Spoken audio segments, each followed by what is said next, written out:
You know that feeling when you look at a calendar and realize it's already October?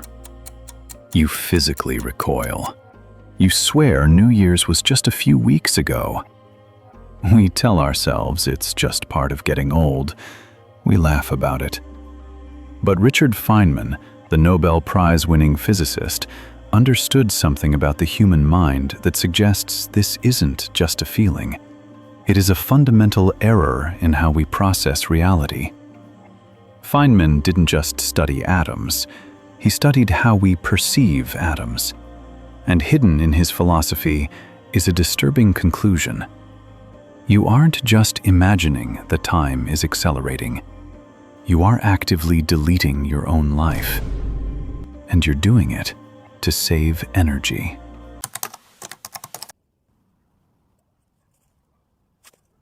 To understand why your life is shrinking, you have to understand a bird.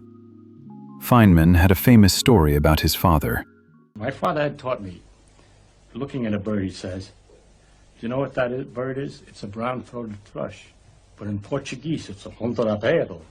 In Italian, a chuterapitita. He says in Chinese, it's a chongmongpao. In Japanese, a patata tokorecha, etc. He says, now you know all the languages you want to know what the name of that bird is.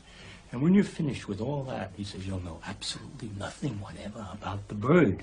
When you engage with the name, the label, you stop looking at the reality. You stop seeing the ruffled feathers, the twitch of the wing, the specific shade of brown. You replace the infinite complexity of the real world with a simple, boring word. Therefore, your brain stops recording. When you are a child, you don't have the labels yet. You don't know commute or office or coffee.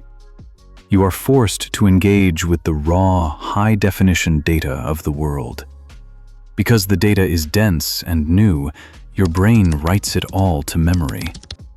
A single summer feels like a lifetime because it is full of information. But then you become an adult.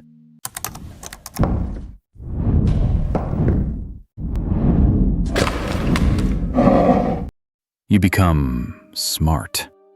You learn the names for everything. Neuroscientists call this predictive coding. Your brain realizes that processing reality is expensive. It burns 20% of your calories. So, it starts to cheat. It stops looking at the world and starts looking at its own map of the world. You walk into your living room and your brain doesn't actually see the couch. It sees a mental icon of a couch. It says, "I've seen this 1,000 times. I don't need to record it again." Therefore, you stop creating new memories. You are technically awake, but your recording device is paused.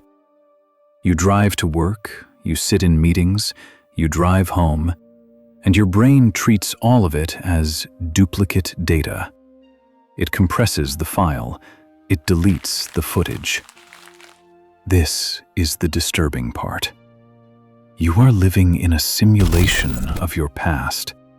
You are navigating through a world of labels and predictions, not actual experiences. And because there is no new data to mark the passage of time, the internal clock speeds up to skip the boring parts. So, how do we stop the acceleration? Feynman gave us the answer through his own life. Despite being a genius, he refused to stop being a beginner. He learned to play bongos. He learned to crack safes. He learned to draw at age 44. He constantly forced his brain into situations where it didn't know the labels. He forced his brain to look at the bird, not the name. If you want to slow down time, you have to break the prediction. Don't just drive to work. Take a route you don't know. Don't just listen to your favorite song. Listen to a genre you hate. Talk to a stranger. When you startle your brain with novelty, the recording light turns back on.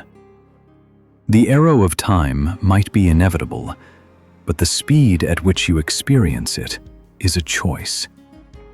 Don't let your life become a blurry commute. Wake up. Ignore the label. Look at the thing. Because the only way to save your time is to actually use it.